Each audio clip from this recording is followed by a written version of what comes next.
자, 여러분은 하나님의 나라를 믿으십니까? 하나님의 나라에 대한 기대를 가지고 계십니까? 우리가 하나님을 믿지 않는 사람들과 같이 교제할 때 느끼는 답답함은 바로 이런 영적인 문제에 대한 관심이 다르기 때문에 그렇습니다. 세상적인 여러 가지 정치, 경제, 사회에 대한 문제, 자녀 교육에 대한 문제, 건강에 대한 문제, 주거에 대한 문제, 그런 문제들에 대해서 이야기하는 게 나쁠 거는 없지요. 그렇지만 하나님의 나라가 있는데 하나님의 나라에 대해서는 아무런 관심도 없이 살다가 세상과 땅만을 위해서 살다가 하나님 앞에 서게 되는 일은 정말 두려운 일이죠. 그래서 세상 사람과 교제할 때 항상 그런 아쉬움과 한계를 갖게 됩니다. 근데 예수님을 믿는 사람들 중에도 하나님의 나라에 대한 관심이 없는 이들이 꽤 많습니다. 그것은 여러분 자신이 지난 한 주간 동안 무엇을 위해서 살았는지를 가만히 돌아보시면 스스로를 점검해 볼 수 있을 겁니다. 먹고 입고 사는 일을 위해서는 정말 정신없이 살았고 내 모든 것을 다 쏟아부었는데 하나님의 나라를 위해서는 나는 무엇을 살았나? 혹시 여러분의 마음에 내가 하나님의 나라에 대해서 전혀 아는 게 없구나, 나는 하나님의 나라를 위해서 살고 있지 않구나 라고 생각되시는 분들은 오늘 정말 귀 기울여서 주님이 주시는 말씀을 꼭 들어보시기를 바랍니다. 골로새 교회를 향하여 사도 바울이 가졌던 안타까움이 있었는데 바로 그것이었습니다. 골로새 교회 교인들이 그저 예수 믿고 구원받는 정도의 믿음에서 여전히 헤매지 하나님의 나라까지 바라보는 눈이 뜨이지 않는 것 때문에 답답해했습니다. 골로새서 2장 20절 말씀에 여러분은 그리스도와 함께 죽어서 세상의 유치한 원리에서 떠났는데 어찌하여 아직도 이 세상에 속하여 사는 것과 같이 규정에 얽매여 있습니까? 사도 바울은 상당히 답답해하는 느낌을 이 말씀 속에 그대로 담아주고 있습니다. 세상에 속하여 사는 사람과 같이, 이 구절을 주목해 봐야 합니다. 오늘 이 자리에도 이 말씀에 해당되는 분들이 있기 때문에 그렇습니다. 세상에 속하여 사는 사람과 같이 그렇게 살고 있지는 않습니까? 어떻게 해서 내가 구원을 받을 수 있을까? 여전히 이 문제에서 벗어나지 못하는 분들이 있습니다. 율법을 지켜야 구원받는다, 금욕 생활을 해야 구원을 받는다, 또는 신비한 어떤 영적인 지식을 알아야 구원을 받는다. 골로새 교회 당시 때 이 거짓 교사들, 이단의 무리들이 이런 문제로 골로새 교인들을 미혹했습니다. 사도 바울은 이런 거짓 교사들에 대해서 참 분노하면서도 그런 거짓 교사의 말에 흔들리는 골로새 교인들에 대해서도 너무나 답답해 한 겁니다. 예수 그리스도와 함께 이미 죽었는데, 그래서 우리를 율법의 규례, 멍에에서 하나님이 완전히 우리를 구원해 주셨는데 왜 여전히 이거 지켜야 된다, 저거 지켜야 된다 하는 그런 말에 흔들리느냐 하는 것입니다. 21절 말씀에 붙잡지도 말아라, 맛보지도 말아라, 건드리지도 말아라 하니 웬 말입니까? 사도 바울의 그 심정을 그대로 느낄 수 있죠. 이미 율법에서 벗어나서 예수님을 믿기만 하면 구원받는 놀라운 은혜를 받았는데 여전히 이거 지켜야 되냐 저거 지켜야 되냐 하는 문제 때문에 왜 아직도 흔들리느냐 하는 겁니다. 사도 바울이 이처럼 골로새 교인들이 이 구원 문제에 대해서 아직도 완전한 확신을 갖지 못하고 율법을 지켜야 된다는 말에 흔들리는 것에 대해서 답답해하는 이유는 더 놀라운 하나님의 은혜의 세계가 있기 때문에 그렇습니다. 사도 바울은 이렇게 표현합니다. 골로새서 3장 1절 말씀에 그러므로 여러분이 그리스도와 함께 살려주심을 받았으면 위에 있는 것들을 추구하십시오. 그리스도와 함께 살려주심을 받았으면 이라는 표현을 썼습니다. 그 말은 예수님과 함께 이미 우리가 죽었다, 이건 너무나 분명한 사실이라는 거예요. 아직도 내가 예수님과 함께 죽었나 안 죽었나 그 점에 대해서 확신이 없이 그 상태에서 여전히 머무르 있는 이들이 있다면 오늘 말씀을 정말 주목해야 합니다. 사도 바울이 안타까워하는 것은 내가 죽었냐 안 죽었냐고 하는 문제에 매달려 있기에는 우리에게 허락된 은혜의 세계가 너무나 놀랍게 펼쳐져 있다는 겁니다. 이제 예수 그리스도와 함께 사는 삶, 그건 하나님의 나라를 위해서 사는 삶입니다. 오늘 여러분 중에 아직도 내가 예수님과 함께 죽었냐 안 죽었냐 의심하는 분이 있거나 그 문제에서 여전히 걸려 있는 분들이 있다면 하나님께서 행하신 놀라운 은혜를 믿음으로 취하시기 바랍니다. 나는 이미 예수님과 함께 죽었다. 그래야 예수 그리스도와 함께 사는 삶을 사는 거죠. 죽지도 않았는데 어떻게 다시 살 수 있습니까? 하나님의 나라가 왜 중요하냐면 예수님께서 거기 계시기 때문입니다. 골로새서 3장 1절 말씀에 거기에는 그리스도께서 하나님의 오른쪽에 앉아 계십니다. 그래서 땅의 것들에 대해서 더 이상 생각하지 말고 하나님의 나라를 추구하라는 거죠. 2절에 여러분은 땅에 있는 것들을 생각하지 말고 위에 있는 것들을 생각하십시오. 여기 위에 있다는 것, 지금 여러분 위에 있는 것이 있습니다. 그것은 우리 눈으로 보는 하늘 저 건너편에 있는 어느 공간만을 말하는 게 아닙니다. 너무나 신비한 영적인 비밀을 담고 있기 때문에 우리에게 다 정확하게 설명할 수가 없어서 상징적인 의미를 담아서 위에 있다고 표현을 한 거죠. 하나님의 나라의 진정한 의미는 예수님이 왕이 되심에 있습니다. 예수님이 왕 되신 곳이 하나님의 나라입니다. 여러분, 예수님을 구주로 영접해서 예수님이 이제 내 마음의 왕이 되셨다면 그 하나님의 나라는 이미 내 마음에 임했습니다.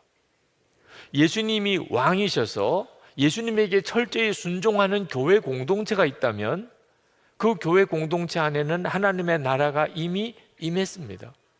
하나님의 나라는 이미 우리 가운데 임했고 시작되었습니다. 그리고 예수님이 재림에 오실 때 이 땅에 완전히 임하게 될 것입니다. 여기서 사도 바울은 아주 놀라운 영적인 비밀을 말씀해 주고 있는데 그것은 우리의 생명이 예수 그리스도와 함께 하나님 안에 숨겨져 있어서 이미 하나님의 나라에 우리가 있다는 겁니다. 3절 말씀에 여러분은 이미 죽었고 여러분의 생명은 그리스도와 함께 하나님 안에 감추어져 있습니다. 이 말씀은 우리가 비록 지금은 이 땅에 살고 있지만 우리의 생명은 하나님 안에 있기에 하나님의 나라에 동시에 있다는 겁니다. 정말 놀라운 말씀이죠. 우리가 이 땅에 사는데 우리는 동시에 저 하나님의 나라에서 살고 있다는, 이상할 게 하나도 없습니다. 우리가 예수님을 믿는다는 것을 어떻게 이해해야 되는지를 정확하게 알고 나면 이건 뭐 너무나 당연한 이야기입니다. 우리가 예수님을 믿는다는 이야기는 예수님이 우리 안에 임하셔서 우리가 예수님 안에 있고 예수님이 내 안에 계시는 것을 말합니다. 예수님과 우리는 포도나무와 가지처럼 하나입니다. 그런데 예수님이 지금 하나님 보좌 우편에 계십니다. 그럼 우리도 당연히 하나님 보좌 우편에 있는 거죠. 하나님께서 사람이 되셨고 성령으로 우리 안에 임하신 것은 우리로 하여금 동시에 하나님의 나라에서 살게 하게 하시려고 함입니다. 사도 바울은 또 하나 아주 중요한 복음의 비밀을 우리에게 말씀하십니다. 4절 말씀입니다. 여러분의 생명이신 그리스도께서 나타나실 때에 여러분도 그분과 함께 영광에 쌓여 나타날 것입니다. 예수님이 재림에 오실 때 우리도 그때 주님과 함께 나타날 것이라는 겁니다. 예수님 안에 우리가 있으니, 주님이 내 안에 계시니 예수님이 재림에 오실 때 우리도 나타나는 거죠. 우리가 이 세상 사는 동안 예수님과 함께 삽니다. 우리가 죽으면 하나님의 나라에 갑니다. 주님 안에 있는 자니까.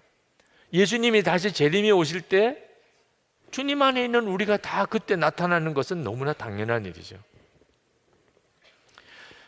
이게 얼마나 놀랍습니까? 그러니 이런 은혜를 우리가 받고 있는데 언제까지나 어떻게 하면 구원받나, 이런 구원의 초보적인 문제에 계속 여전히 매여 있으며 사는 것은 얼마나 답답한 일입니까? 사도 바울이 볼 때는 엄청나고 놀라운 세계가 펼쳐져 있는데 여전히 그 입구에서 헤매고 있는 것, 그 골로새 교회의 교인들의 모습을 보면서 답답해한 겁니다. 여러분, 매 주일마다 우리가 교회 와서 하나님께 예배 드릴 때, 하나님, 지난 주간도 저 엄청 죄 짓고 살았습니다, 용서해 주세요. 용서를 구하면 주님은 언제나 용서해 주신다고 하셨으니 저 용서해 주신 줄 믿습니다. 주님 감사합니다. 그러고 가서는 똑같이 살다가 그 다음 주에 또 와서 하나님 또 죄 많이 짓고 왔습니다, 용서해 주세요, 감사합니다. 그리고 또 똑같이 죽을 때까지 그렇게 사는 사람들이 있습니다. 아니, 예수 믿고 속죄함을 받은, 은혜 받은 데서만 계속 머물러 있는 거죠. 비교할 수 없는 놀라운 은혜의 세계가 이제부터 펼쳐져 있는데 왜 그것을 알지 못하느냐 하는 것입니다. 어느 선교사님이 교회 이렇게 다니면서 말씀을 전해보니까 아주 다양한 교인들을 만나는데 아주 얼굴이 환하고 활기가 있고 감동도 있고 이런 분들은 대부분 처음 은혜 받으신 분들이라는 거예요. 얼굴이 우중충하고 표정도 없고 기쁨도 감동도 놀람도 이렇게 없는 분들은 한 30년 믿으신 분들이라는 거예요. 물론 그 선교사님이 약간의 과장을 섞어서 하신 표현이긴 하지만 괜히 우리 마음이 뜨끔한 이유는 실제로 너무나 많은 분들이 그렇기 때문입니다. 이유가 뭐죠? 처음에 속죄의 은혜에 대해서 말씀을 들었을 때 감동이 엄청나죠. 속죄함을 받았다, 예수님의 십자가의 은혜로. 그런데 거기에만 계속 머물러 있으니 5년 지나고 10년 지나고 20년 지나고 이제는 더 이상 감동할 것도 없습니다. 속죄함을 받았다는 것은 믿지만 더 이상 감동도 안 됩니다. 그러니 다른 사람이 볼 때는 신앙생활 오래 할수록 더 영적으로 메말라 가는 거죠. 그러나 우리 주님과 함께 동행하면서 하나님의 나라의 일을 이루어 가는 삶을 사는 사람에게는 한 해가 다르고 5년이 다르고 10년이 다른 거예요. 처음 예수 믿을 때, 은혜 받을 때의 감동과 감격은요, 아무것도 아니라는 거예요. 여러분은 영적으로 얼마나 성장하고 있습니까? 위에 있는 것을 추구하라 그랬는데 도대체 어떻게 하라는 것인가? 사도 바울, 그렇게 말한 사도 바울은 도대체 어떤 사람이었는가를 한번 보면 됩니다. 사도 바울이 골로새서 이번 이 골로새 1장 24절에 자기는 고난 받는 것을 기뻐한다고 고백을 했습니다. 이제 나는 여러분을 위하여 고난을 받는 것을 기쁘게 여기고 있으며 그리스도의 남은 고난을 그분의 몸 곧 교회를 위하여 내 육신으로 채워가고 있습니다. 여러분, 고난을 기쁘게 여긴다는 사도 바울의 고백이 여러분의 마음에 아멘이 되십니까? 나도 그렇지, 나도 고난을 기쁘게 여기는데, 그렇습니까? 아니면 어떻게 고난도 기쁠 수가 있지? 똑같은 예수님을 믿는데도 여러분은 어느 쪽인가요? 사람이 사람의 본성으로 어떻게 고난을 기뻐할 수 있습니까? 누구나 다 사람이라면 편안한 거 좋아하고 그 대접받는 거 좋아하고 높아지는 거 좋아하고 그게 본성이죠. 고난 받는 것이 기쁠 이유가 어디 있습니까? 그런데 하나님의 나라를 바라보는 눈이 뜨이고 난 사람은 완전히 달라집니다. 고난이 기뻐요. 이 세상에서 고난당하는 것은 아무것도 아니에요. 하나님의 나라가 있으니 하나님의 나라를 위해서 당하는 고난은 오히려 기쁨이에요. 공산주의가 이 세계의 한 절반 이상을 차지할 정도로 무섭게 퍼질 때가 있었습니다. 그때 빌리 그레이엄 목사님이 어느 전도 집회에서 한 편지를 읽어주었습니다. 공산주의자 한 청년이 자기 애인에게 헤어지자고 하면서 보낸 편지였습니다. 그 편지에서 이렇게 쓰고 있습니다. 우리 공산주의자들은 사망률이 높다. 총에 맞고 교수형을 당하고 조롱당하고 직업을 잃고 있다. 우리 중 상당한 퍼센트는 이미 죽었거나 감옥에 갇혀 있다. 우리는 대부분 가난하게 살고 있다. 우리는 좋은 집, 좋은 자동차를 가질 여유가 없다. 그러면서도 우리는 우리의 모든 시간, 모든 재산, 모든 재능을 아낌없이 당을 위해 바친다. 사람들은 우리를 가리켜 광신자라고 부른다. 그렇다. 우리는 광신자다. 우리 삶은 오직 하나의 목적, 세계 공산화에 의하여 지배되고 있다. 내가 죽도록 갈망하는 것이 있는데 그것은 공산주의가 실현된 세상이다. 그것은 이제 내 삶이요, 내 사업이요, 내 종교요, 내 취미요, 내 연인이요, 내 아내요, 내 애인이요, 내 빵이요, 내 고기다. 나는 낮에 그 일을 하고 밤에는 그것을 꿈꾼다. 나에게 이 비전을 떠나서는 어떤 다른 인생도, 우정도, 사랑도, 대화도 존재할 수 없다. 나는 이 이상을 위해 감옥에 갇힐 준비가 되어 있고 필요하다면 사형대에 갈 준비가 되어 있다. 그러니 헤어지자는 거예요. 빌리 그레이엄 목사님이 이 공산주의 청년의 편지를 읽어준 이유가 뭐죠? 거짓 중에 거짓이 공산주의예요. 공산주의는 어디서 나왔습니까? 성경에 나오는 하나님의 나라를 그대로 베낀 겁니다. 거짓된 유토피아예요. 그 거짓된 이론에 속아서도 이렇게 자기 생명도 바치겠다라고까지 나서는데 진짜인 하나님의 나라를 알고 믿고 바라본다는 우리 그리스도인들은 어떻게 주님을 믿고 헌신하느냐 하는 것에 대해서 안타까이 호소한 겁니다. 여러분, 정말 두려운 것은 고난이 아닙니다. 고난도 기쁘다는 믿음이 없으면서도 가정이 천국이 되기를 바라고 교회가 정말 하나님의 나라가 이루어지기를 바라는 그게 두려운 것입니다. 바른 믿음을 가지고 있지 않으니까 하나님이 바르게 역사하실 수가 없는 거죠. 목회 현장이 점점 어려워지고 있습니다. 그래서 목사님들도 만나면 힘들다, 어렵다, 죽겠다 이런 말들을 자주 합니다. 그건 목회 환경이 어려워서만 그런 건 아닙니다. 목사의 마음이 변질되었기 때문에 대접받고 높아지고 또 성공하고 그러고 싶은 욕구를 목사도 가지고 있기 때문입니다. 우리 주님은 절대로 그렇게 약속하시지 않았습니다. 우리 주님이 당신의 제자를 부르실 때 그때 주님의 말씀은 이런 말씀이었습니다. 누가복음 14장 26절 27절 물은 내게 오는 자가 자기 부모와 처자와 형제와 자매와 더욱이 자기 목숨까지 미워하지 아니하면 능히 내 제자가 되지 못하고 누구든지 자기 십자가를 지고 나를 따르지 않는 자도 능히 내 제자가 되지 못하리라. 성경에 이미 다 나와 있습니다.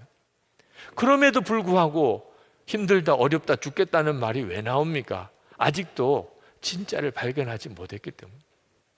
예수님도 어떻게 이렇게 말씀하실 수 있습니까? 이렇게 말씀하시면 예수 믿을 사람이 누가 있습니까? 주의 종될 사람이 누가 있습니까? 모든 것 다 버려야 된다니. 그리고 자기 십자가를 지고 따라오래니 주님 따라올 사람이 있겠습니까? 근데 주님은 분명히 그렇게 말씀하셨고 말씀하셔도 아주 분명하고 강하게 말씀하셨습니다.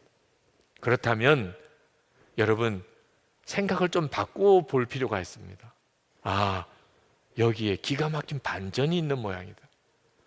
아니 고생만 하고 끝이라면 우리 주님이 하시는 말씀은 이해가 안 되는 거죠. 이 고난에 무언가가 있구나. 무언가가 있으니까 이렇게 말씀하시는구나.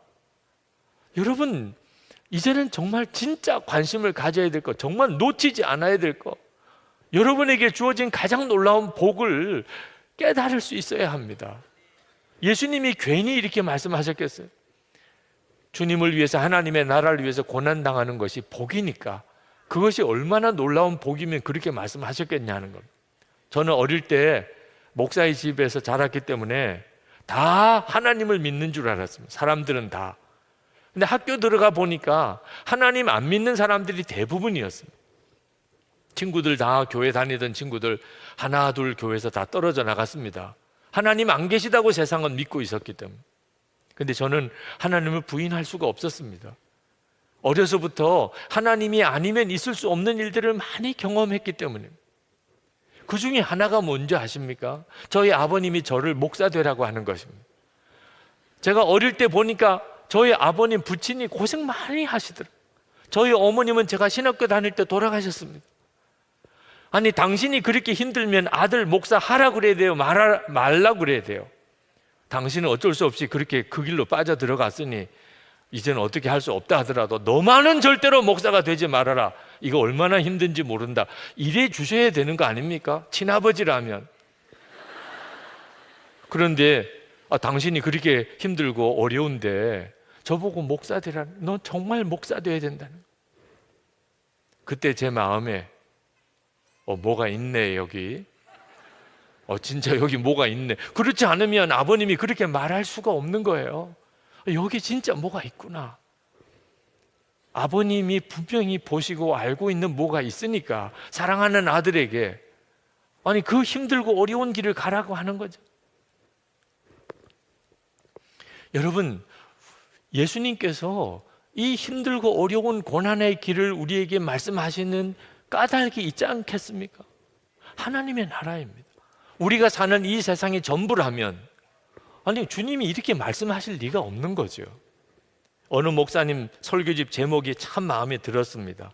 버려진 것이 아니라 뿌려진 것이다. 요셉에 대한 설교였습니다. 요셉은 형들에 의해서 애굽에 팔려갔습니다. 진짜 애굽에 버려진 것 같은 존재입니다. 종으로 살면서 감옥살이 하면서 정말 비참하게 살았습니다. 하나님도 버린 것 같았습니다. 아니었어요. 애굽에 하나님이 심으신 것이에요. 온 집안 식구들 다 구원하고 그 흉년들 때 온 애굽 주변 나라 다 구원하려고 하나님이 그 땅에 심으신 것이었어요. 하나님의 나라를 바라보는 눈이 뜨이고 나면 고난의 의미가 완전히 달라집니다. 옥하는 목사님 설교 중에 참 마음에 와닿은 구절이 있었습니다. 우리는 지금 이 세상에 살고 있지만 따지고 보면 하늘에 앉아서 세상을 사는 사람입니다. 참 기가 막힌 표현이라고 생각해요. 예수 믿는 사람은 이 세상에 살지만 어떻게 삽니까? 하늘에 앉아서 이 세상을 사는 사람. 그러니 고난을 받는 것을 기뻐할 수 있는 거죠. 하나님의 나라를 위해서 살 수 있다면 이 세상에서 고난당한다 하더라도 기쁠 수 있다는 거죠. 여러분, 올해가 3.1 만세운동 일어난 지 100주년 되는 해입니다. 저희 교회에서도 3월 1일 금요일 저녁에 구국기도회로 성령 집회를 모이려고 합니다. 여러분, 100년 전에 우리 믿음의 선배들 대한독립 만세를 외치고 외쳤습니다. 왜? 우리는 일본 사람이 아니니까. 우리나라는 일본이 아니고 조선이니까. 그러니까 대한독립 만세를 외친 거예요. 그 3.1 만세운동의 주역은 교회고 성도들이었습니다. 교회 조직을 통해서 전국에 퍼져갔습니다. 그러니 얼마나 많은 교회가 불타고 얼마나 많은 기독교인들이 붙잡혀가고 죽었는지 모릅니다. 그런 어려운 희생을 겪으면서도 만세 부르지 않을 수가 없었습니다. 대한독립 만세를 불렀습니다. 그것 때문에 세계 열강이 이 조선이라는 나라가 독립국이구나 하는 것을 인정해 주게 된 겁니다. 만약에 그때 3.1 만세운동이 없었다면 이 조선은 일본의 그냥 한 나라구나 그렇게 생각했을 겁니다. 그런데 그런 무자비한 박해를 고난을 당하면서도 대한독립 만세를 외쳤던 그 조선 민족을 세계 열강이 기억하고 결국 우리가 독립할 수 있었던 거죠. 우리 민족의 독립을 위해서도 고난당하는 줄 뻔히 알면서도 만세를 외칠 수 있었던 우리의 믿음의 선배들이에요. 그렇다면 하나님의 나라가 있음을 진짜 알게 되면 하나님의 나라를 위해서 고난당하는 것이 어찌 기쁨이 아닐 수가 있겠느냐는 거예요. 우리에게 주어진 과제는 하나님의 나라에 대한 눈이 뜨이는 것입니다. 그러면 어떻게 그렇게 뜨겁게 정말 분명하게 하나님의 나라에 대해서 눈이 뜨일 수 있습니까? 우리가 항상 주님을 바라보고 사는 것이 열쇠입니다. 오늘 본문에 보면 그리스도인이 누군가에 대해서 네 가지 놀라운 비밀이 밝혀지고 있습니다. 그리스도와 함께 죽은 사람, 두 번째는 그리스도와 함께 다시 살아나는 사람, 세 번째는 그리스도와 함께 그 생명이 하나님 안에 감추어진 사람, 네 번째는 그리스도와 함께 주님 재림이 오실 때 나타날 사람. 예수 믿는 사람이 누굽니까? 요 네 가지에 다 담겨져 있습니다. 그러니 여러분, 우리가 어떻게 세상 사람들처럼 살 수 있습니까? 우리가 보통 사람이 아니잖아요. 예수 그리스도와 함께가 핵심 열쇠입니다. 그리스도와 함께가 모든 것을 다 바꿔 놓는 것입니다. 하나님의 나라에 대해서 눈이 뜨이는 것도 그렇습니다. 우리가 어떻게 하나님의 나라를 알 수 있겠습니까? 그런데 우리가 항상 예수님 내 안에 계시고 내 생명이 되셨음을 진짜 믿고, 이제는 예수님이 나의 주님이심을 고백하고 항상 주님을 바라보고 살면 하나님의 나라가 깨달아지고 믿어지고 확신이 생기고 갈망이 생긴다는 겁니다. 저는 어릴 때부터 천국에 대한 설교를 들었기 때문에 천국이 있다고 생각했습니다. 그러나 천국이 있다는 그 믿음이 제 삶을 바꾸지는 못했습니다. 왜냐하면 그냥 들어서 아는 지식에 불과했기 때문에. 그런데 예수 그리스도께서 제 안에 계시다는 놀라운 복음을 듣고 제 마음이 확 바뀌었습니다. 예수님이 내 안에 계시다면 내가 당연히 주님을 바라보고 살아야 하잖아요. 그래서 그때부터 24시간 주님을 바라보고 살기를 힘썼습니다. 제가 했던 건 그게 전부였습니다. 주님이 내 안에 오셨으니 나도 주님 바라보고 살아야지. 그런데 참 놀라웠게도 하나님의 나라가 믿어지고 내 삶의 실제가 되고 내 마음의 소원이 되고 가장 매일 드리는 기도요, 가장 먼저 드리는 기도가 되었습니다. 매일 합심 기도 드리시는 분들, 함께 드리시는 분들 다 아시잖아요. 사도 바울은 고린도전서 13장 11절에서 내가 어렸을 때에는 말하는 것이 어린아이 같고 깨닫는 것도 어린아이 같고 생각하는 것이 어린아이 같다가 그러나 장성한 후에는 어린아이의 일을 버렸노라, 그렇게 말씀했습니다. 여러분은 이제 예수 믿은 지 이제 연한이 깊어져 가면서 어린아이의 일을 벗어버렸습니까? 아니면 여전히 어떻게 구원받을까, 어떻게 속죄함 받을까, 그런 차원에서 머물러 있습니까? 누구나 삶의 목표를 가져야 하죠. 그러나 그 목표는 영원히 변하지 않을 진짜 목표여야 합니다. 30대에 가졌던 목표, 50이 되어서 가지는 목표, 70이 되어서 가지는 목표, 90세가 되어서도 그 목표는 동일한 목표여야 한다는. 나이 90이 되고 나니까 그 전에 젊었을 때 가졌던 내 삶의 목표는 다 이제는 의미가 없어졌다. 그러면 그는 헛것 붙잡고 살았던 것, 나이 90이 되어서 다 소용이 없다면 그는 진짜를 붙잡은 게 아닌 겁니다. 30이나 50이나 70이나 90세나 항상 변하지 않는 분명한 목표여야 진짜 목표지요. 그런 목표가 어디 있습니까? 오직 예수님, 하나님의 나라예요. 90세가 되어도 그건 변함이 없습니다. 오히려 나이가 들면 들수록 더 귀하고 더 분명하고 더 가치가 있는 것. 이스라엘 백성들이 출애굽할 때 피난을 떠나야 되니까 바리바리 짐을 다 꾸려서 떠났을 겁니다. 많이 가지고 간 사람도 있고 적게 가지고 간 사람도 있고. 그런데 광야로 나가서 애국 군대가 뒤쫓아 올 때 바리바리 많이 싸간 사람이 더 고생을 많이 했던 거 아십니까? 아니, 짐이 없는 사람은 차라리 몸이 가볍게 빨리빨리 가지만 짐이 많은 사람들은 뒤에 애국 군대가 쫓아오지, 지금 앞에는 홍해지, 어떻게 해야 되냐면 결국은 하나 둘 다 버려야 되잖아요. 그러다가 홍해를 겨우 건넜습니다. 이제는 가진 게 금붙이밖에 없습니다.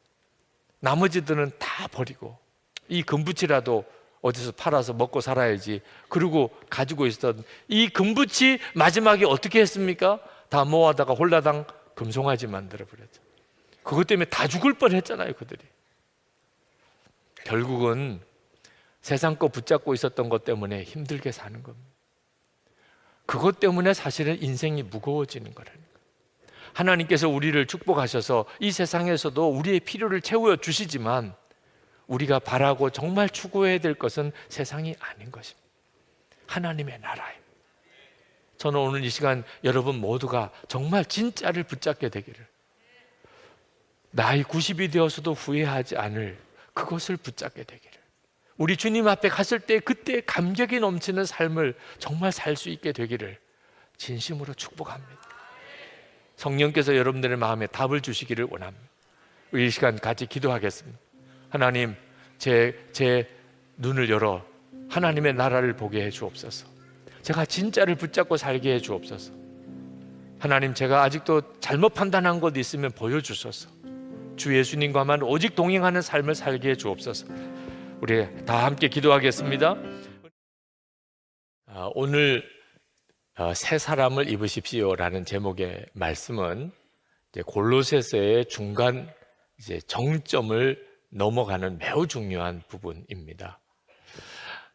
제가 신학교를 졸업하고 이제 목회를 막 시작할 때 당시에 한국 교회는 교회와 세상의 장벽을 무너뜨리려고 아주 애를 많이 썼습니다. 이유는 세상 사람들이 교회에 대해서 거부감을 갖지 않게 해주어야 전도가 잘 될 거 아닌가, 그런 생각을 했던 겁니다. 그래서 교회 안 다니는 세상 사람들이 교회 와서 특별하게 다르다는 느낌을 갖지 않도록 해주려고 학생회, 청년회, 어른들까지 오락회 엄청 많이 했습니다. 친교회 많이 했습니다. 운동회 엄청 했습니다. 그러면 세상 사람들이 교회에 재미있게 올 수 있지 않겠나. 예배당을 지을 때도 아주 현대식으로 지어서 거부감이 없게, 이상한 이질감을 느끼지 못하도록, 예배 순서도 그저 예수 안 믿는 사람 와도 그저 편안하도록 그렇게 바꾸어 갔습니다. 근데 의도했던 것과 달리 결과가 아주 부정적인 경우가 많았습니다. 교회와 세상이 별로 차이가 없어지게 되니까 교회 타락이 먼저 오고, 교회 안에 있던 사람이 세상 밖으로 나가는 일이 먼저 생기고, 세상 사람들은 교회에 대해서 별로 매력을 못 느끼고 오히려 교회에 대해서 실망하는 일이 생겼습니다. 철저하게 구별된 삶을 강조했던 교회가 오히려 부흥되는 결과를 보기도 했습니다. 여러분, 성도의 생명은 거룩함에 있습니다. 이 거룩함은 세상과 다르다는 것입니다. 육신의 지체의 일을 버리는 겁니다. 사도 바울은 그 일을 육신의 지체의 일을 죽이라고까지 표현을 했습니다.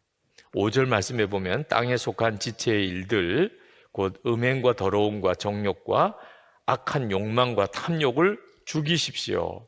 탐욕은 우상숭배입니다. 좀 표현이 조금 아주 극단적인 것처럼 보이지만 이상하게 생각하면 안 됩니다. 여러분에게 암이 있다면 그 암덩어리를 제거하고 죽이려고 여러분은 할 수 있는 모든 방법을 하시지 않겠습니까? 몸에 있는 암덩어리보다 이 육신의 죄는 더 무섭고 심각합니다. 암은 육신을 죽일 뿐이지만 죄는 영혼을 파멸시키고 하나님의 진노가 따라오게 하는 것입니다. 6절에 보면 이런 것들 때문에 순종하지 않는 자들에게 하나님의 진노가 내립니다. 7절에 여러분도 전에 그런 것에 빠져서 살 때에는 그렇게 행동하였습니다. 사도 바울은 로마서 8장 13절에서 너희가 육신대로 살면 반드시 죽을 것이로되 영으로서 몸의 행실을 죽이면 살리니 했습니다. 명심하셔야 됩니다. 육신의 욕구대로 살면 반드시 죽을 것이로되, 이렇게 강하게 표현한 성경 구절도 그렇게 많지 않습니다. 정신 못 차리고 사는 성도들이 있겠기 때문에 이렇게 말씀한 겁니다. 그런데 육신을 따라 사는 사람을 순종하지 않는 사람이라고 표현한 것에 주목하셔야 합니다. 이 말은 사람이 음행을 하고 더러움과 정욕과 악한 욕망과 탐욕의 죄를 짓는 것은 주님께 순종하지 않았기 때문이라는 것입니다. 그러니까 우리 속에 음란한 것과 더러운 것과 정욕과 욕망, 또 탐욕이 우리 속에 있는 게 문제가 아니고 주님과의 관계가 끊어졌다는, 하나님과의 관계가 끊어졌다는 것이 더 심각한 문제입니다. 우리가 왜 죄를 짓고 사는 거죠? 죄의 욕구가 있어서 그런 게 아닙니다.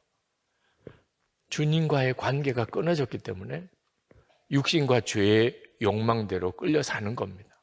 그래서 하나님의 진노 아래 들어가게 되는 겁니다. 그래서 사도 바울이 골로새 교인들에게 옛사람을 그 행실과 함께 벗어버리고 새 사람을 입으십시오 라고 말했습니다. 옛사람을 그 행실과 함께 벗어버리라는 말은 더 이상 육신의 종로로 타는 옛사람을 따라 살지 말라는 겁니다. 분노, 격분, 악의, 회방, 부끄러운 말, 거짓말 버리라는 겁니다. 그리고 새 사람을 입으라는 것입니다. 여러분, 새 사람은 어떤 사람입니까? 골로새서 1장 27절의 말씀대로 예수 그리스도께서 마음에 거하시는 사람입니다. 예수님이 생명이십니다. 그 예수님이 마음에 거하시는 그 사람을 새 사람이라, 새 생명을 가지고 있는 사람이라고 말하는 겁니다. 예수님의 생명을 소유한 사람은 삶이 계속해서 새로워집니다. 어제와 오늘이 다르고 작년과 올해가 다르고 5년 전과 지금이 다릅니다. 예수님이 생명이시니까 계속 새로워지는 겁니다. 10절 말씀에 이 새 사람은 자기를 창조하신 분의 형상을 따라 끊임없이 새로워져서 참 지식에 이르게 됩니다. 그래서 예수님을 정말 믿는 사람은 그 삶 속에 활기가 있고 변화가 있고 새로워지는 역사가 있습니다. 만약에 여러분에게 변화가 없다면 그러면 심각하게 여러분 안에 정말 예수님이 계신지를 점검해야 합니다. 이 예수님이 우리 안에서 이루시는 이 놀라운 일들을 사도 바울은 11절에서 이렇게 쓰고 있습니다. 거기에는 그리스인과 유대인도, 할례받은 자와 할례받지 않은 자도, 야만인도, 스구디아인도, 종도, 자유인도 없습니다. 오직 그리스도만이 모든 것이며 모든 것 안에 계십니다. 예수님으로 인하여 일어나는 엄청나고 놀라운 일들을 여러분 모두가 다 경험하실 수 있게 되기를 축복합니다. 저는 오늘 이 본문의 말씀 중에 새 사람을 입으십시오 라고 하는 구절에 주목하여 여러분과 함께 은혜를 나누려고 합니다. 이 말씀은 새 사람이 되십시오 라고 말한 게 아니라는 것을 알아야 합니다. 우리가 예수를 믿고도 우리 자신은 여전히 육신의 죄성을 가지고 있습니다. 좀 당황스러운 일이기도 하지만 여전히 우리 속에는 음란함도, 그리고 아주 잘못된 탐욕도, 거짓도, 그리고 이기적인 마음과 그리고 세상의 온갖 더러운 생각들도 여전히 우리 속에 있습니다. 새 사람을 입으라고 하신 것은 새 사람이 아니니까 새 사람을 입는 거죠. 이미 새 사람이 되었다면 뭘 새 사람을 입을 게 또 뭐 있습니까? 우리가 더러운 자이니까, 그러니까 새 사람을 입어야 하는 겁니다. 갈라디아서 3장 27절에 보면 누구든지 그리스도와 합하기 위하여 세례를 받은 자는 그리스도로 옷 입었느니라. 여러분이 세례 받고 구원받았다면 여러분은 예수님으로 옷 입었다는 겁니다. 예수님으로 옷 입었다는 말은 내 더러운 것, 부끄러운 것 다 주님이 가리워 주셨다는 거예요. 그러니까 예수님으로 옷 입는다, 새 사람을 입는다는 말은 내 허물과 죄악을 가리움을 받는다는 뜻입니다. 성경에 최초로 옷이라는 것이 만들어진 내역을 말씀하고 있는데 하나님이 만드셨습니다. 아담과 하와가 선악과를 따먹고 그리고 죄책감 때문에 두려워서 나무 밑에 숨어 있을 때 하나님께서 그 아담과 하와를 위해서 가죽 옷, 짐승을 잡아서 그 가죽을 벗겨서 가죽 옷을 만들어 입혀주었습니다. 그것은 아담과 하와의 부끄러운 그 모습을 가리워 준 거죠. 이 하나님이 만드신 가죽 옷은 예수 그리스도를 예표하는 것입니다. 그러므로 우리가 예수님을 입는다 하는 말은 우리의 부끄러움을 가리워 주는 것을 말합니다. 우리는 여전히 부끄러운 존재입니다. 우리 속에는 여전히 죄성이 꿈틀거립니다. 그런데 예수님의 옷으로 우리가 가리움을 받는 거죠. 그러니까 여러분이 예수를 믿고도 왜 나는 이 모양일까? 왜 내 생각은 이렇게 악할까? 왜 내게는 이렇게 더러운 게 많을까? 낙심하지 마시기 바랍니다. 오직 예수님으로 옷 입으시기 바랍니다. 주님께서 그 은혜를 주신 것입니다. 자, 그렇다고 그래서 위선 떨지 말자, 이제는 본능에 충실하자, 이렇게 말해서도 안 됩니다. 예수님으로 옷 입으라는 말씀에는 또 하나의 의미가 있는데, 우리의 부끄러움을 가려준다는 뜻도 있고, 다른 사람이 볼 때 예수님을 보는 것 같이 살라는 의미도 있습니다. 자, 예수님의 옷을 입었으니까 다른 사람이 보면 예수님 같은 거죠. 12절에 그러므로 여러분은 하나님의 택하심을 입은 사랑받는 거룩한 사람답게 동정심과 친절함과 겸손함과 온유함과 오래 참음을 옷 입듯이 입으십시오. 자, 이 옷 입듯이 입으시라는 말은 그 사람은 거룩하지 않고 동정심도 없고 친절하지도 않고 겸손하지도 않고 온유하지도 않고 오래 참지도 못하는 사람이라는 뜻입니다. 그러니까 거룩함과 동정심과 친절함과 겸손함과 온유함과 오래 참음을 옷 입는 거지요. 그 옷이 뭐냐 하면 예수님입니다. 로마서 13장 14절에 오직 주 예수로 옷 입고 정욕을 위하여 육신의 일을 도모하지 말라. 저는 오늘 아침에 집에서 나올 때 지금 입고 있는 이 양복 정장을 챙겨서 입고 나왔습니다. 사실 저는 청바지나 가벼운 티를 입는 것이 더 편안하고 좋습니다. 그런데 이렇게 옷을 챙겨 입은 것은 설교를 해야 되기 때문에 그렇습니다. 아마 제가 청바지 입고 올라오면 불쾌한 분들도 계실 겁니다. 아니, 오늘 목사님 설교를 왜 저 옷을 입고 하지? 설교자에 합당한 옷을 입은 거죠. 군인이 군복을 입습니다. 경찰관이 경찰 정복을 입고, 그리고 의사가 의사 가운을 입고, 그리고 법관이 법복을 입고, 그건 다 그 직책을 감당하기 위해서 그 옷을 입는 거잖아요. 그와 똑같이 우리가 예수 믿는 사람이라면 예수님으로 옷 입는 사람임을 명심해야 합니다. 우리가 예수님으로 옷을 입었다는 말은 다른 사람들이 볼 때 나를 예수님 보는 것처럼 본다는 것입니다. 자, 여러분의 아내가 여러분을 보면 예수님 보는 것 같겠습니까? 여러분의 남편이 여러분을 보면 예수님 보는 것 같겠습니까? 물어보세요. 부모님에게 물어보세요. 자녀들에게 물어보세요. 나를 보면 예수님 보는 것 같으냐? 여러분 같은 속회 식구들에게 물어보세요. 직장 동료에게 물어보세요. 나를 보면 예수님 보는 것 같으냐? 그래야 된다는 겁니다. 당신을 보면 예수님 보는 것 같습니다. 그 예수님의 옷을 입은 사람은 그렇죠.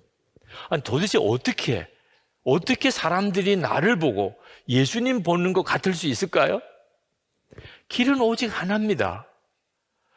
예수 그리스도께서 내 안에 계신 것을 정말 믿고 내가 항상 예수님을 주목하고 사는 것. 그러면 사람들이 나를 볼 때 저 사람 꼭 예수님 같아, 이렇게 말하는 겁니다. 나는 죽었습니다. 이제는 예수님이 내 생명이십니다. 매번 시험이 올 때나 어떤 유혹이 올 때나 난관이 있을 때나 항상 그렇게 고백하면, 그러면 여러분들은 그런 말을 듣게 될 겁니다. 당신을 보면 어떤 때는 예수님 보는 것 같습니다. 항상 예수님을 바라보고 사니까, 그러니까 거룩하고 긍휼하고 친절하고 겸손하고 온화하고 자제하며 그렇게 살게 되는 겁니다. 그래서 사람들이 볼 때 예수님 보는 것 같다는 것입니다. 그러니까 예수님으로 옷 입는다는 말은 항상 주님을 주목하고 예수님이 내 안에 계신 것을 명심하고 사는 것입니다. 여러분, 여러분의 가정에서 예수님으로 옷 입고 사십니까? 여러분의 직장에서 예수님으로 옷 입고 직장생활 하십니까? 여러분 사업할 때 예수님으로 옷 입고 그렇게 사업하십니까? 여러 벌 옷을 가지고 있다가 교회 오면 예수님으로 옷 입고, 집에 가서는 전혀 딴 옷 입고, 회사 나가면 또 전혀 딴 옷 입고, 지금 그러고 살고 있는 건 아닙니까? 세상에서는 세상 옷 입고, 교회에서는 예수님 옷 입고, 그러다가 주님 오실 때쯤 되면 계속 주님 옷 입고 있다가 말 안 됩니다. 이런 일 있을 수 없습니다. 예수 믿고 세례 받을 때부터 예수님의 옷을 입습니다. 그 사람이 예수 믿는 사람입니다. 그리고 그 사람은 집에 있으나 직장에 있으나 어디서나 예수님의 옷을 입고 살다가 우리 주님 앞에서 영원한 하나님의 나라로 들어가는 겁니다. 인도의 간디를 생각하면 참 마음이 아픕니다. 인도의 간디는 성경을 보면서 예수님의 말씀을 읽다가 인도 문제를 해결할 답을 얻었습니다. 아, 우리 인도가 이 영국에서부터 독립되고 인도가 새로워지는 길은 예수님의 말씀에 있구나. 그래서 간디는 인도의 독립운동을 하면서 비폭력 그리고 비협조 운동을 벌린 겁니다. 성경에서 배운 겁니다. 인도 전체가 바뀌기 시작했습니다. 대영 제국이 흔들리기 시작했습니다. 그렇게 결국은 인도는 독립을 하게 됩니다. 엄청난 역사죠. 예수님의 말씀대로 한 겁니다. 간디는 예수님을 너무 좋아했고 예수님의 말씀에서 답을 얻었습니다. 그런데 그는 예수 믿고 기독교인 되는 것은 거부했습니다. 이유는 하나입니다. 그렇게 예수 잘 믿는다는 영국 교회와 교인들을 통해서 실망을 했기 때문입니다. 한 번은 남아공에서 참 존경하는 어느 선교사님의 설교를 듣고 싶어서 그 선교사님이 설교하는 교회에 갔는데 예배당에 못 들어갔습니다. 예배당 입구에서 안내위원이 들여보내주지 않았습니다. 백인이 아니라고. 그때 간디는 마음 접었습니다. 기독교인들 다 가짜다. 아무리 주변에서 예수 믿으라고 권해도 끝끝내 거절했습니다. 여러분, 지금도 교회와 교인에게 실망해서 예수 믿기를 아예 마음을 닫아버린 사람이 우리 주변에 얼마나 많이 있을까 생각합니다. 우리가 예수님으로 옷 입고 살지 않으면 이런 엄청난 끔찍한 일이 벌어지고 있는 것입니다. 지금 교인 수가 얼마나 되느냐는 것, 사람들마다 다 관심입니다. 지금 한국 사회가 기독교인 수가 제일 많다고 지금 통계가 나오고 있습니다. 와, 이건 정말 대단한 일이죠. 서울에는 기독교인 비율이 얼마나 될까? 성남에는 얼마나 될까? 그런데 여러분, 기독교인 수가 몇 명인가가 중요한 게 아닙니다. 예수님으로 옷 입고 사는 크리스천이 몇 명인가? 그게 중요합니다. 오늘도 지금 이 예배당에 3,000명 가까이가 모였습니다. 참 많은 숫자죠. 그런데 중요한 것은 우리 중에 정말 예수님으로 옷 입은 사람이 몇 명이나 되는가? 그게 중요한 것입니다. 사도 바울은 13절에서 15절까지 용서와 사랑과 평화와 감사의 삶을 살라고 말했습니다. 그런데 이 말씀은 율법 명령처럼 받으면 끔찍한 것입니다. 우리로서는 도무지 할 수 없는 명령입니다. 용서와 사랑과 화평과 감사의 삶을 우리가 명령처럼 수행하려면 불가능하고 무거운 짐입니다. 그런데 이 말씀은 예수님께서 내 마음에 계신 것을 믿고 그 예수님을 계속 주목하고 바라보며 살면 그렇게 된다는 것입니다. 그래서 이것이 복음인 것입니다.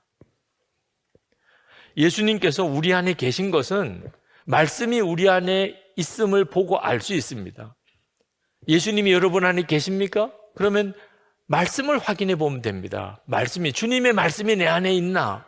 16절에 그리스도의 말씀이 여러분 가운데 풍성히 살아있게 하십시오. 여기서 그리스도의 말씀이 풍성히 살아있게 하라, 그 말은 단순히 말씀이 내 속에 있다는 의미와는 좀 다릅니다. 말씀 그대로 살라는 뜻입니다.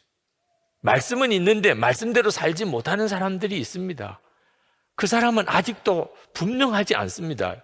예수님이 그 사람 속에 정말 살아 역사하시는지.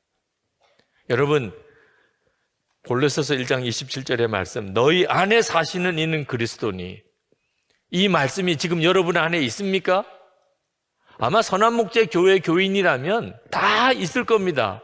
왜? 제가 하도 이야기를 했으니까. 하여튼 귀에 못이 박히도록요. 우리 안에 예수 그리스도가 계시다. 그렇죠? 얼마나 많이 이야기를 했겠습니까? 그런데 문제는 여러분이 내 안에 예수님이 계시다는 것을 마음에 알고 있는 게 중요한 게 아니고, 여러분 주변에 있는 사람, 가족들, 친구들, 교인들, 직장 동료들, 그 사람이 예수님이 당신 안에 계시군요, 이렇게 인정하고 있느냐. 말씀이 내 속에서 풍성히 살아 역사한다는 말은 내 주변 사람들이 다 나를 보면 예수님이 내 마음에 계시고 역사하시는 것을 볼 수 있다는 거예요. 한 20년 전에 나온 책입니다. 막 쪄낸 찐빵이라는 책이 기독교 서적의 아주 베스트셀러였습니다.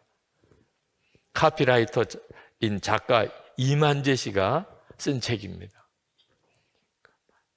아주 술하고 친구를 엄청 좋아하던 그 사람이 40세 후반에 아주 독실한 크리스천인 윤영주 장로님, 그분에게 이끌려가지고 교회 갔다가 거기서 그 영혼에 케이어 펀치를 맞았다고 표현했습니다. 엄청난 충격을 받았습니다. 세상에 이런 세계가 있구나. 그리고 그가 그렇게 오랫동안 고생하던 불면증, 불안과 초조에 짓눌려서 밤에 잠을 자지 못하는 불면증이 깨끗하게 사라졌습니다. 그렇게 예수를 믿기 시작하고 100일 동안 쓴 일기가 책으로 나온 겁니다. 또 일기 이야기가 나오네. 네. 그때는 저도 이상했습니다. 왜 일기를 책으로 내냐고 생각을 했었습니다. 근데 그 책을 읽어보면 무슨 심오한 어떤 깊은 신학적인 어떤 내용이나 뭐 사상이 있는 건 아니었어요. 그런데 한 가지 분명한 것은 예수를 처음 믿은 사람의 그 환희, 그 삶의 변화, 그 새로운 삶에 대한 희망, 구구절절히 배어 나오는 것입니다. 첫째 날, 예수 믿기 시작한 첫째 날, 1990년 4월 29일 주일 일기입니다.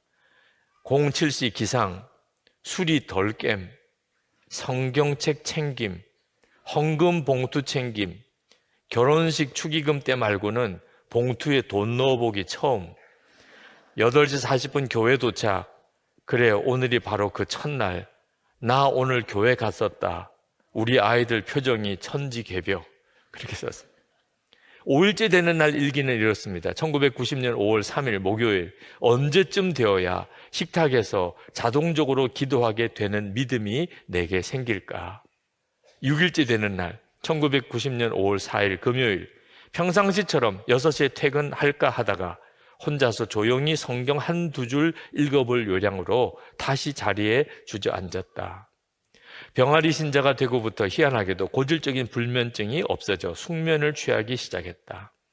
아무 때나 운전석에 앉기만 하면 예수 사랑해요가 항상 흘러나오면서 즐거움이 가득 넘치는 내 자동차는 달리는 1인승 교회가 되었다. 자, 여러분, 이분의 일기에서 도대체 여러분은 뭘 느끼시나요? 예수님이 저와 함께 역사하시네. 네.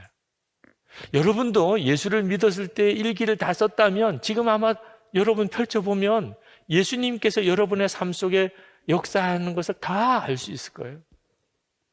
우리가 예수 동행 일기를 이렇게 쓰려고 하는 이유는 예수님께서 내 삶 속에 내 안에서 역사하시는 것을 분명하게 보고 싶기 때문에 그렇습니다. 그리고 실제로 그렇게 보게 됩니다.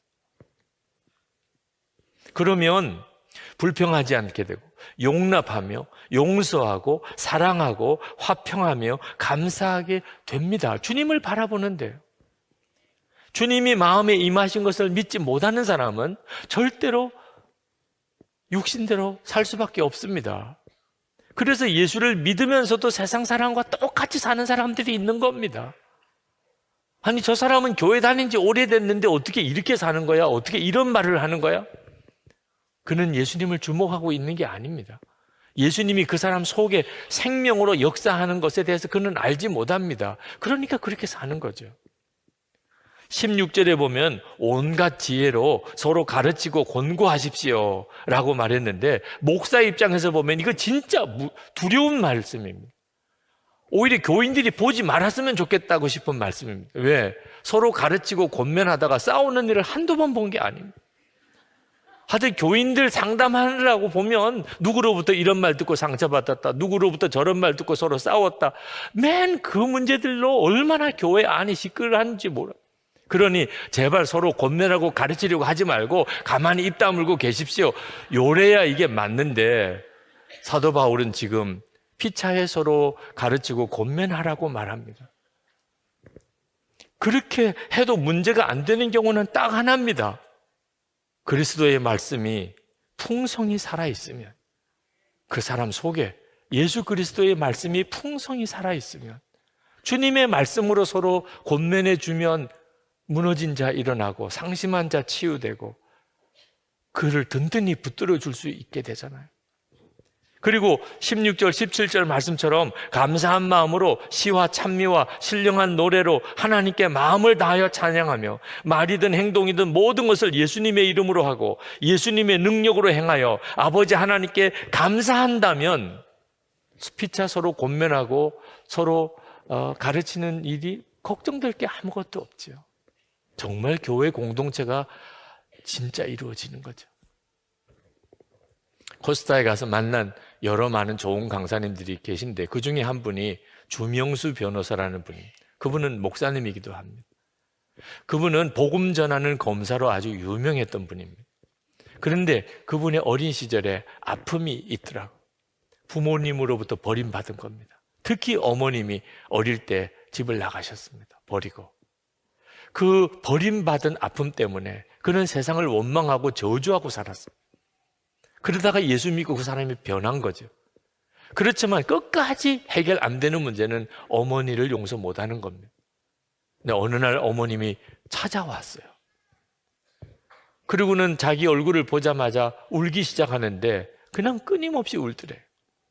그러나 그 어머니를 보고 자기는 눈물 한 방울 안 나오더래요. 지금 무슨 염치로 이제야 찾아오냐. 그 어머니와 헤어지고 집으로 가는데 주님의 마음이 느껴졌습니다. 그동안 나는 나만 아픔으로 정말 끝이 없을 것 같은 어두운 터널을 지났다고 생각했는데, 어머니도 나보다도 더 큰 아픔과 그리고 고통 가운데 사셨구나. 그걸 가슴으로 느꼈어요. 어머니도 보통 아픔이 아니었겠다. 그리고 내 모든 죄를 다 우리 주님이 용서해 주셨는데 왜 나는 어머니를 용서 못하는 것일까? 그리고 집에 가서 어머니에게 전화를 했습니다. 어머니, 제가 어머니를 지금까지 원망하고 살았습니다. 용서해 주십시오. 그리고 어머니를 다시 만났습니다. 어머니의 얼굴을 보는 순간에 속에서부터 눈물이 터졌다 그랬습니다. 그 주명수 변호사님을 만나보면 인상이 굉장히 날카로우신 분이에요. 그래서 말 한마디 이렇게 건네기가 어려워 보이는 분인데, 실제로 대화를 해보면 굉장히 사람이 사랑이 많고 푸근하고, 그리고 아주 다정다감하세요. 정말 놀랄 정도. 주님을 바라보면서 주님이 그렇게 사람을 바꾼 거죠. 그렇게 하나님은 그분을 그렇게 쓰셨습니다.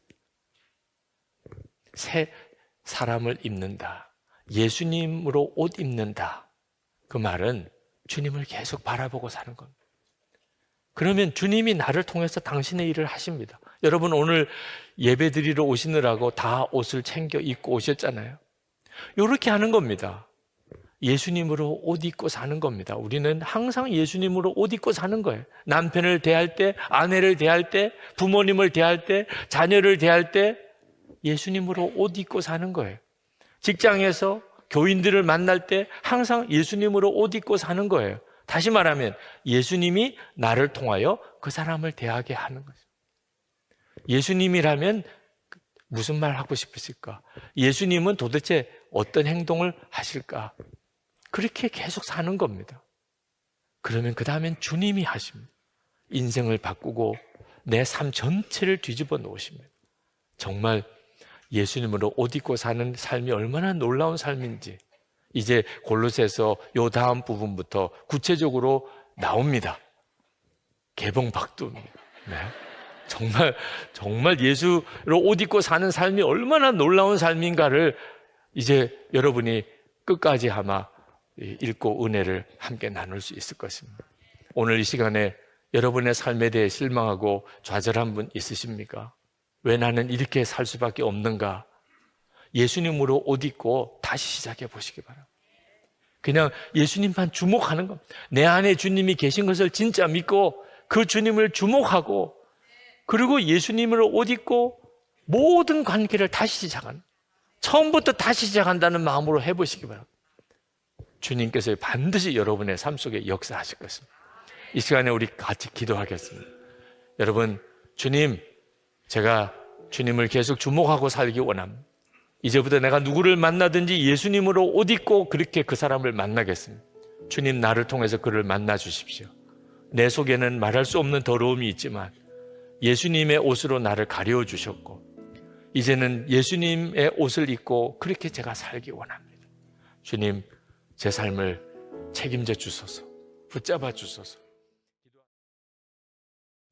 오늘 설교를 통해서 여러분들의 가정에 행복의 문이 활짝 열려지게 되기를 축복합니다. 이 골로새서 3장 18절에서 21절 말씀은 바로 우리의 가정의 행복을 위하여 주시는 말씀이기 때문에 그렇습니다. 가정은 하나님께서 우리의 행복을 위해서 친히 만드신 것입니다. 그런데 안타까운 것은 가정에서 행복을 경험하지 못하는 사람이 너무나 많다는 겁니다. 교회를 다니는 사람들 중에도 그렇습니다. 참 죄송하지만 그 이유는 우리 자신이 너무나 이기적이기 때문에 그렇습니다. 이기적인 것은 타락한 가장 강력한 본성입니다. 우리는 결혼도 내 행복을 위해서 하고 가족조차도 나의 행복을 위해서 존재하는 것처럼 생각하는 것이 우리의 생각의 뿌리입니다. 그 정도로 우리는 아주 지독한 자기중심적이고 이기적인 생각을 가지고 삽니다. 그래서 우리 스스로가 가정을 불행하게 만드는 겁니다. 가족들끼리인데도 계속 서로 상처를 주고받고 끊임없이 불평불만하고 항상 우울한 마음을 벗어나지 못하고 그리고 가정이 깨어지는 일도 생기는 겁니다. 우리가 예수님을 믿으면 바로 여기서부터 구원을 받습니다. 더 이상 나 하는 이기적인 욕망에 의해서 살지 않고 하나님이 나를 얼마나 사랑하시는지를 알게 되었으니까 나 위에 십자가에 죽으시고 그리고 내 안에 오셔서 나와 하나가 되어주신 예수 그리스도의 십자가의 복음을 알고 나면 더 이상 나의 행복을 위해서 살지 않게 됩니다. 이제부터는 나는 죽고 예수로 사는 자가 됩니다. 내가 예수님 안에서 누리는 이 행복을 다른 사람에게 나누어 주고 살게 되는 겁니다. 그것을 사도 바울은 위의 것을 추구하라, 새 사람으로 입으라 이렇게 표현을 한 겁니다. 예수를 믿으면 우리가 영원히 살고 영생을 얻습니다. 근데 그것만 아닙니다. 삶이 완전히 바뀝니다. 그 완전히 바뀌어진 삶을 새 사람을 입는다고 표현을 한 겁니다. 그런데 이렇게 변화된 우리의 삶이 어디서 가장 먼저 경험되느냐 하면은 가정입니다. 그럴 수밖에 없지요. 그죠? 내가 예수님으로 옷 입고 사는 새 사람이 되었다면 가족들이 가장 먼저 알게 되지요. 그래서 사도 바울이 새 사람을 입으라 그렇게 말씀하시고 바로 그 다음에 가족에 대하여 말씀하고 계신 겁니다. 우리가 예수님을 믿고 새 사람을 입으면 가정에서 가족을 대하는 우리의 태도가 완전히 달라집니다. 첫 번째가 아내는 남편에게 순종하게 됩니다. 사도 바울은 18절에 아내에게 남편에게 순종하십시오 라고 말했습니다. 이 말씀은 무슨 뜻이냐면 아내가 더 이상 남편에게 나를 행복하게 해주세요 이런 말 안 하게 됐다는 뜻입니다. 예수님을 정말 믿고 예수님을 마음에 정말 영접했고 그 예수님으로 인하여 행복해졌기 때문에 이제는 오히려 예수님의 눈으로 예수님의 마음으로 남편을 보게 된 겁니다. 남편에게서 행복을 얻으려고 하는 게 아니고 예수님의 마음을 품고 남편을 보게 되니까 남편을 순종하게 되는 것입니다. 이것이 18절 하반절에 주님 안에서 합당한 일입니다. 이렇게 표현했습니다. 그러니까 남편에게 순종하는데 그것이 주님 앞에서 합당하다는, 남편에게 순종하는 것이 곧 남편에게 순종하라고 하시는 예수님에게 순종하는 것이란 뜻입니다. 이걸 에베소서에서는 남편에게 죽게 하듯이 순종하라 그렇게 표현을 했습니다. 그러니까 그저 남편에게 순종하는 게 아니고 예수님께 하듯이 순종한다는 겁니다. 그것은 예수님의 마음을 품었기 때문입니다. 내가 예수님으로 옷 입었기 때문에 그렇습니다. 시대에 따라서 이 말씀은 상당한 논란이 있습니다. 특히 요즘 시대에는 더 그렇습니다. 아마 여자분들 중에는 지금 벌써 마음이 닫혀버리고 계신 분도 있을 겁니다. 지금 어느 시대인데 지금 옛날적 이야기를 하는 거야 이렇게 이해하시는 분들도 있으실 거예요. 근데 이 말씀은 성경을 자세히 봐야 그 정확한 의미를 알게 됩니다.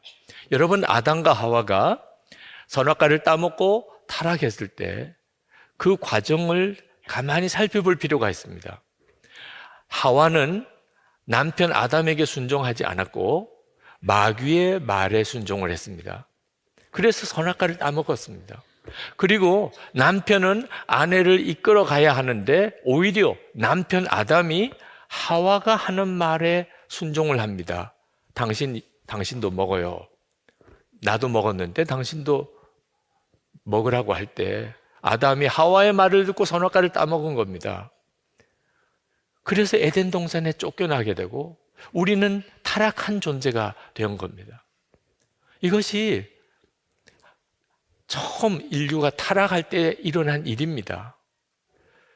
그 사실을 정확하게 알아야 오늘 아내에게 남편에게 순종하라, 이것이 주께 합당한 것이라고 하는 말씀이 무슨 의미인지를 알게 되는 겁니다. 우리가 예수를 믿게 되면 타락에서부터 다시 회복이 됩니다. 그 회복되어지는 모습이 아내가 남편에게 순종하는 겁니다. 남편은 아내의 순종을 통하여 하나님이 나를 얼마나 존귀하게 여기는지를 알게 됩니다. 그래서 그것이 남편에게 기쁨이 되는 거죠. 아내가 남편에게 순종하는 것이 주께 순종하는 것이 되어야 순종이라고 그랬습니다. 어느 목사님이 이런 고민을 이야기하시더라고요. 아내 되는 사모님께서 말씀을 많이 한대요. 이것도 이야기하고 저것도 이야기하고 또 계속 이야기하고, 그리고는 항상 당신이 그럼 결정하세요. 결정 못 하겠더래요. 네. 아내가 하자는 대로 해야 더 이상 이야기가 없어. 끝까지 이야기를 해. 그리고 당신이 결정하세요. 이건 주께 순종하는 게 아닙니다. 우리가 주님께 그렇게 할 수가 없잖아요. 그죠? 우리가 정말 주님께 순종하게 되는 것은 남편을 보는 눈을 새롭게 열게 됩니다. 예수님으로 살게 되면서부터 남편을 주님의 눈으로 보게 됩니다. 그래서 남편에게 순종하게 되는 겁니다. 그것은 남편을 말할 수 없이 기쁘게 만듭니다. 이따금 어떤 분이 저에게 어떤 것에 대해서 칭찬하는 말을 듣습니다. 칭찬을 듣는 게 나쁠 건 없지만 제 마음에 그렇게 크게 기쁘지 않습니다. 왜냐하면 내 실상을 알고 나면 아마 달라질지 몰라, 그렇게 생각하니까. 진짜 나를 모르니까 저렇게 말씀하시지. 그런데 어느 날 아내가 저를 칭찬하면 이건 완전히 차원이 다른 문제입니다. 아내는 제 모든 걸 알고 있습니다. 제 허물도 또 제 부족함도 다 알고 내가 모르는 것까지 다 알고 있습니다. 그런 아내가 저를 칭찬했다. 황홀한 일입니다. 황홀한. 네. 그때 그 느낌을 뭐라고 표현을 해야 할까? 주께서 저를 귀하게 여기는 것을 아내를 통해서 경험하는 것입니다.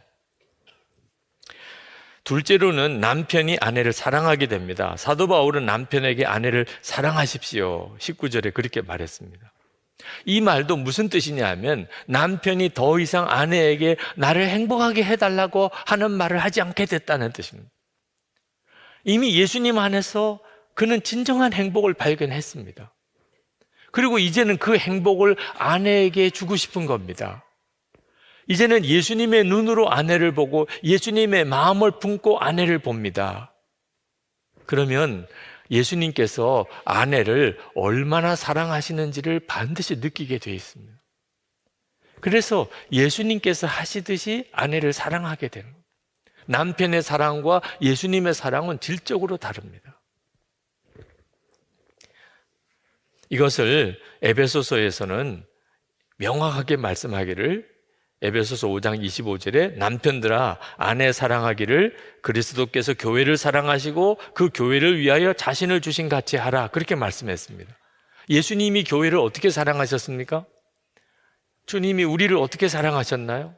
우리가 지은 죄를 예수님이 대신 지시고 십자가에 죽으심으로 우리를 향한 사랑을 확증하셨습니다. 그러므로 예수님이 우리를 사랑하신 것은 죄를 대신 지는 것입니다. 그렇게 남편이 아내를 사랑하라는 거예요. 다시 말하면 아내가 잘못했을 때, 아내가 허물이 있을 때 그걸 누가 책임지죠? 남편이 책임지죠. 이것을 성경이 말하는 남편의 사랑입니다. 여러분, 이 말씀도 아담과 하와가 타락했을 때 그때로 돌아가야 정확한 의미를 이해할 수 있습니다. 아담과 하와가 선악과를 따먹고 그리고 하나님 뵙기가 두려워서 숨었습니다. 하나님이 아담을 불러냈습니다. 그리고 아담에게 물었습니다. 너 도대체 무슨 일을 저질렀느냐? 그때 아담이 뭐라고 대답했습니까? 당신이 나에게 준 그 여자가 시켜서 먹었습니다. 이게 정말 무서운 말을 하고 있는 겁니다. 남편에게 준 사명은 아내를 사랑하는 겁니다. 끝까지 아내를 책임지고 보호하고 지켜주어야 됩니다. 그런데 갑자기 완전히 무섭게 변해버렸습니다. 남편이 아내를 정죄합니다. 남편이 아내를 고소합니다. 그래서 타락한 이후에 깨어진 가정의 불행이 시작이 되는 겁니다. 남편들이 아내를 평가하고 남하고 비교하고 그리고 잘못했다고 핀잔하고 비난하고 정죄하고 그러면 아내는 설 자리가 없게 됩니다. 가장 두려운 것입니다. 19절 하반절에 아내를 모질게 대하지 마십시오. 도대체 어떻게 하는 게 아내를 모질게 대하는 겁니까? 남편이 아내를 평가하고 비난하고 그리고 정죄하고 고소하고 하는 것입니다. 아내의 모든 것을 다 알고 있는 남편입니다. 아내는 도대체 어디에 숨어야 합니까? 남편이 그렇게 하면 아내의 심정은 어떻게 되는 것입니까? 예수님의 눈으로 아내를 보면 우리 주님이 아내를 얼마나 사랑하시는지, 아내의 모든 죄를 주님이 대신 지시고 사랑하시는데 그 사랑을 남편이 아내에게 주게 되는 겁니다. 많은 남편들이 자기가 아내에게 모질게 하지 않았다고 생각합니다. 나는 그런 남자 아닙니다. 그런데 몰라서 하는 이야기입니다. 아내에게 무심한 것 자체가 아내를 얼마나 힘들게 하는지를 남편이 잘 모릅니다. 여기 계신 남편 여러분, 여러분은 아내가 어디 아픈지 아십니까? 아내의 마음의 상처가 어떤 것인지는 아십니까? 여러분은 아내가 언제부터 기쁨을 잃어버렸는지 아십니까? 여러분은 정말 아내가 정말 하고 싶은 말이 뭔지는 아십니까? 분명하게 대답을 바로 할 수 없다면 아내를 모질게 대하고 있었던 겁니다. 결혼해서 부부가 되었는데 전혀 아내에게 관심이 없이 살았던 겁니다. 이것보다도 아내에게 고통스러운 건 없습니다. 남편이 아내를 정말 귀하게 여겨야 남편의 기도가 하늘에 상달이 됩니다. 베드로전서 3장 7절에 남편들아 이와 같이 지식을 따라 너희 아내와 동거하고 그를 더 연약한 그릇이요 또 생명의 은혜를 함께 이어받을 자로 알아 귀히 여기라. 이는 너희 기도가 막히지 아니하게 하려 함이라. 남편 여러분, 기도할 제목이 얼마나 많습니까? 하나님이 이루어 주셔야 될 일들이 얼마나 많은가요? 그러면 아내에게 잘해야 합니다. 아내 마음에 상처가 없어야 합니다. 세 번째는 자녀는 부모에게 복종하게 됩니다. 20절 말씀에 자녀되니 여러분 모든 일에 부모에게 복종하십시오 라고 말했습니다. 새 사람을 입고 나면 달라지는 것 중에 뚜렷하게 달라지는 것이 부모님에 대한 태도가 달라집니다. 왜? 예수님의 눈으로 부모를 보게 되기 때문에 그렇습니다. 그래서 이것이 주님을 기쁘게 해드리는 일입니다. 그렇게 말한 겁니다. 부모님에게 효도했는데 주님을 기쁘게 해드리는 것이라는. 그러니까 성경은 우리가 부모님을 향한 태도가 그대로 하나님을 향한 태도라고 받으신다는 겁니다. 여기에 많은 사람들의 마음에 두려움이 있습니다. 왜냐하면 부모님에 대하여 마음에 상처가 있거든. 어려서부터 자라나는 동안에 부모님이 혈기를 부린 일, 돈하며 서로 싸운 일, 어릴 때 내 마음을 충분히 이해해주지 못한 것, 차별한 것, 부모로부터 받은 마음의 상처가 마음에 남아있기 때문에 부모님에 대한 정서가 복잡합니다. 그래서 부모님에게 모든 일에 복종하기가 어렵습니다. 여러분, 그래서 내 행복을 위해서 부모님을 보지 말고 이제는 예수님으로 부모님을 보아야 한다는 것입니다. 부모가 유난히 나쁜 사람이었기 때문에 그렇게 한 게 아닙니다. 부모님도 사람이었다는 뜻입니다. 사람이기 때문에 허물이 있을 수밖에 없는 겁니다. 자, 입장이 바뀌어서 자녀된 여러분은 부모님에게 다 잘했습니까? 잘못한 것도 있겠지요. 그러면 그게 뭔지 기억은 하십니까? 내가 부모님에게 잘못한 것은 하나도 기억이 안 납니다. 그냥 있었겠지. 근데 부모님이 나에게 잘못한 것은 그대로 기억합니다. 부모님이 나에게 은혜를 주신 것까지 다 기억하는 게 아닙니다. 상처 준 것만 기억합니다. 이것이 우리가 타락한 본성 때문에 가지고 있는 것입니다. 여러분, 예수님을 믿었다면 그러면 부모님과의 관계에 막힌 것을 해결해야 됩니다. 왜? 하나님의 복을 가로막고 있는 거예요. 하나님으로부터 오는 복의 문을 닫아버린 채 아무리 열심히 살면 뭐합니까? 우리가 부모님에게 복종하면 하나님이 복을 주십니다. 여러분, 이 비밀을 절대 놓치면 안 됩니다. 우리가 부모님으로부터 받은 상처 있다 할지라도 주님 안에서 얼마든지 해결받을 수 있습니다. 예수님은 내가 부모님으로 받은 상처를 능히 치료하실 수 있는 분이십니다. 십자가의 그 은혜로 이제는 우리가 부모님을 대해야 하는 겁니다. 부모님을 공경하지 못하면서 아무리 열심히 살아봐야 헛일입니다. 하나님은 아무 역사를 행하실 수 없는 겁니다. 네 번째로 부모는 자녀를 격분하게 하지 않게 됩니다. 21절에 여러분의 자녀를 격분하게 하지 마십시오. 여러분, 자녀들이 왜 부모에게 화를 내고 격분합니까? 부모가 이기적이니까. 부모가 자기만 생각하니까. 그러니까 자녀들이 격분하는 겁니다. 요즘은 아이를 갖는 것을 대단히 꺼리는 그런 풍조 속에 삽니다. 우리 사회 전체의 심각한 문제죠. 아마 오늘 이 예배에 참여한 여러분들 중에도 그런 생각을 가지는 분들이 있을 겁니다. 자녀는 나를 불편하게 한, 내 행복의 질을 떨어뜨린다. 자녀가 하나님의 축복이라고 생각하지 않는 겁니다. 그게 어디서부터 온 생각이죠? 철저한 자기 중심, 내 행복만을 생각하는.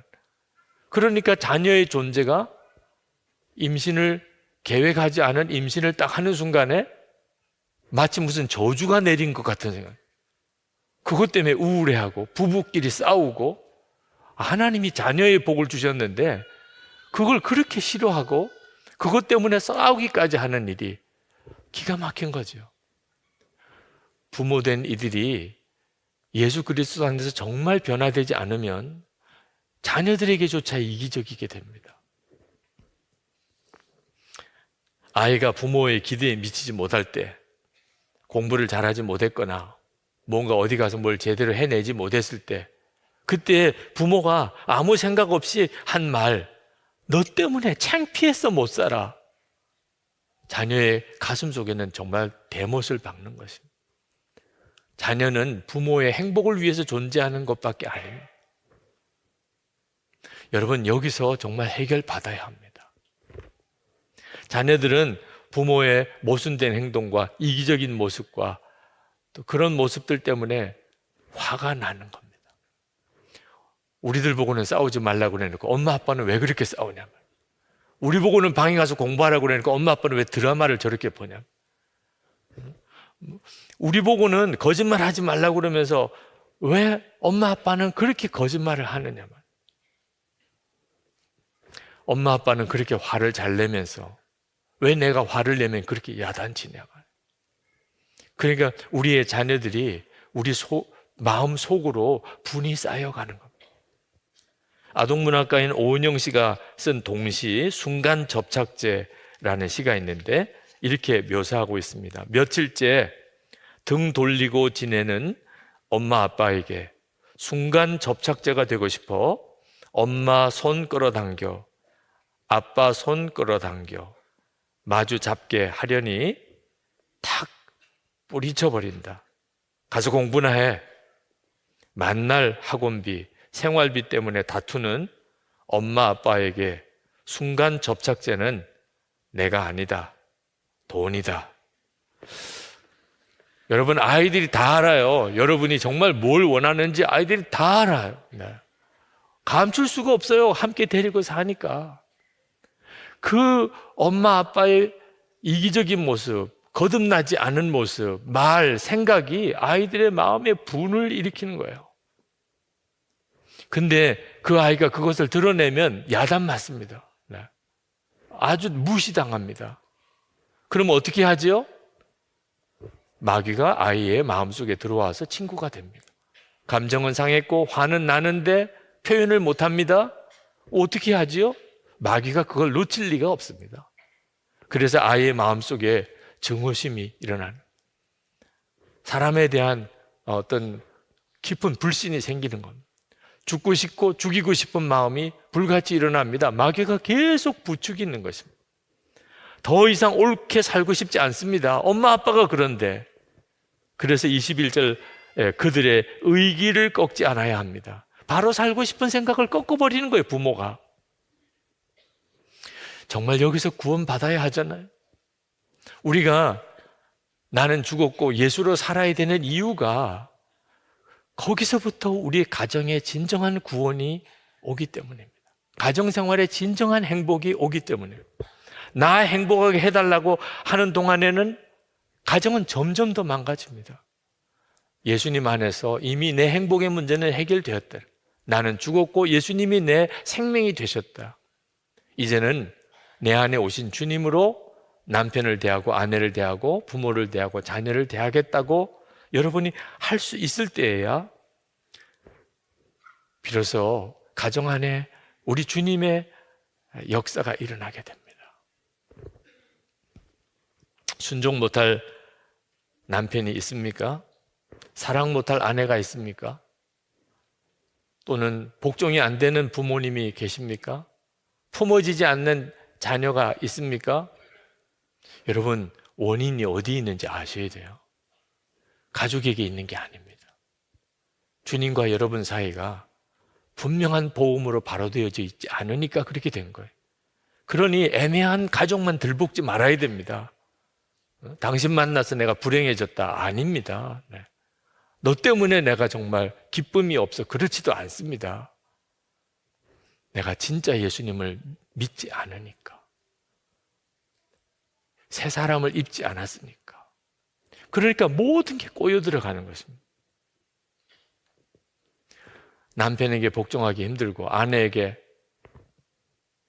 사랑하기 어렵다면, 부모와 자녀 사이의 관계에 문제가 생겼다면, 그러면 여러분 주님 안에 가야 됩니다.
언제까지 주님 앞에 있어야 됩니까?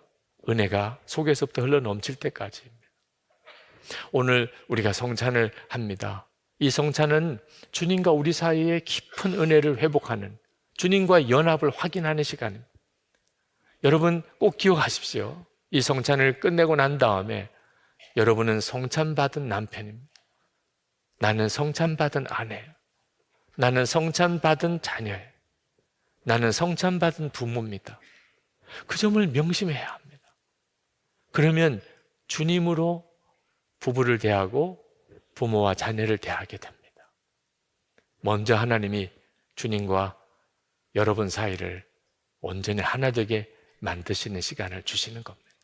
은혜가 흘러 넘치게 되기를 축복합니다.